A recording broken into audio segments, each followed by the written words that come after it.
We begin our study of World War II with a brief discussion of political ideologies in the 20th century. We're going to discuss a few forms of government and so that we can better understand their impact on the start of the Second World War.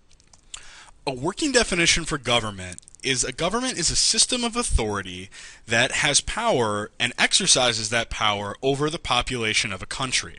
A couple of examples of things that a government does is it will make decisions for the population, such as whether or not to go to war, and it also creates and enforces laws for the population. For instance, the United States government can pass a law and then enforce it so that if you break that law, they will put you in jail. And what a political ideology is a set of beliefs or ideas about how that government should be set up, how power should be distributed, and ultimately what the government should be able to do and also what they should not be able to do. The first political ideology that we'll discuss is democracy, or in the modern era, representative democracy. And the idea of a democracy is that individual citizens have political power. In small cases, everybody can vote on every issue, but population of the United States is very large, as is the population of most modern democracies. And so, how citizens exercise their political power is that they elect leaders to represent them in government. The idea being that citizens have a lot of political power because they can decide who's representing them.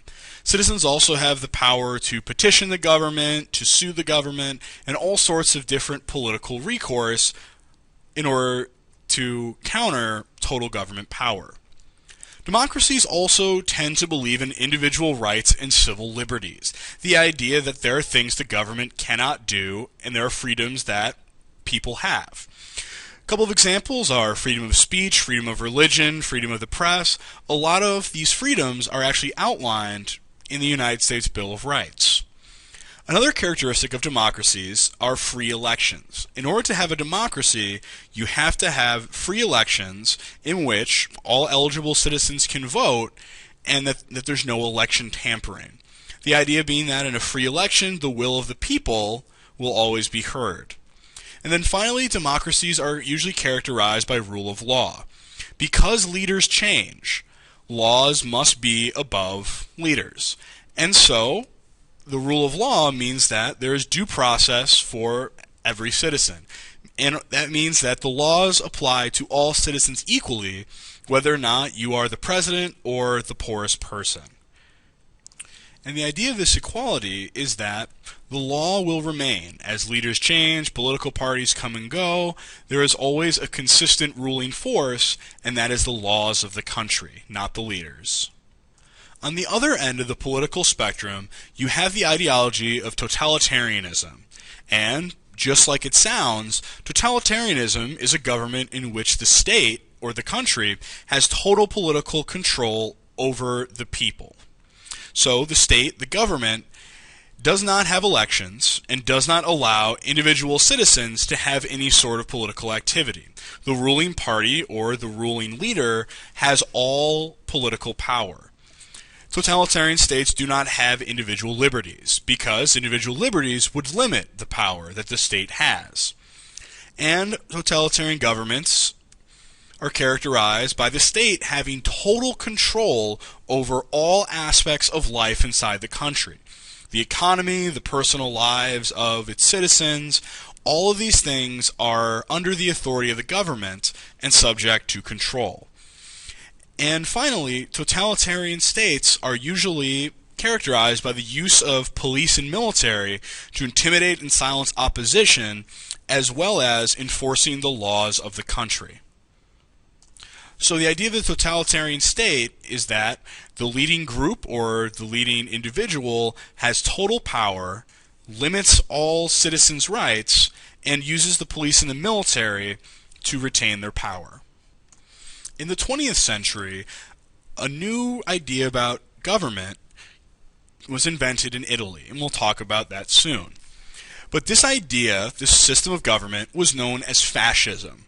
And fascism is a totalitarian form of government. And the key parts of fascism is that this government system emphasizes the nation or the race over the individual. That symbol on the right is known as a fasces, and it was the symbol of authority that high-ranking government members of the Roman Empire used to carry around with them. And the fasces stands for strength through unity.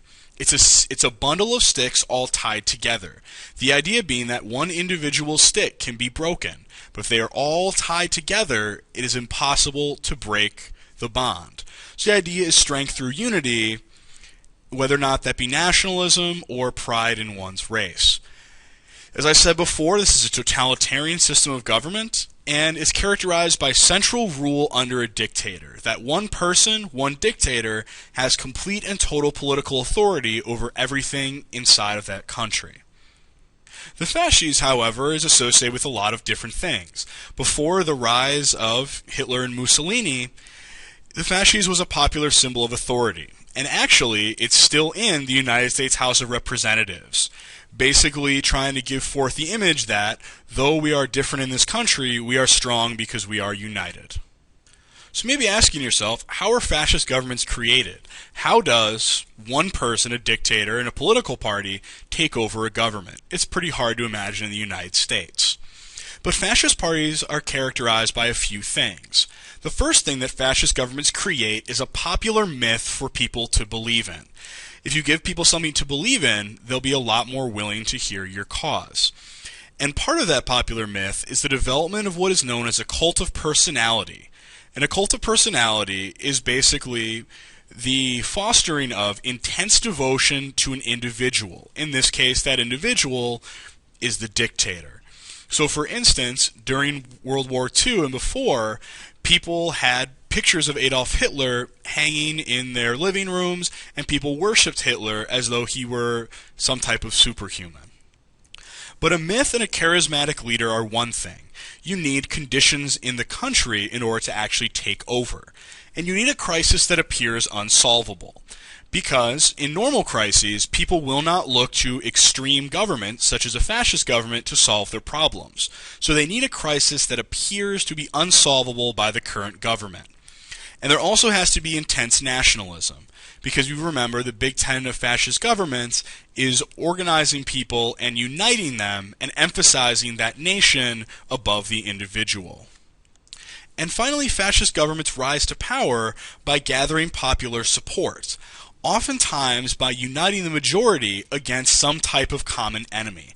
The easiest way to unite a people is to give them somebody to unite against. And so fascist governments tend to create enemies to unite people around.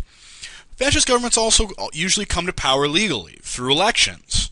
And once the fascists are elected to government, they will eliminate the democracy and install their dictatorship.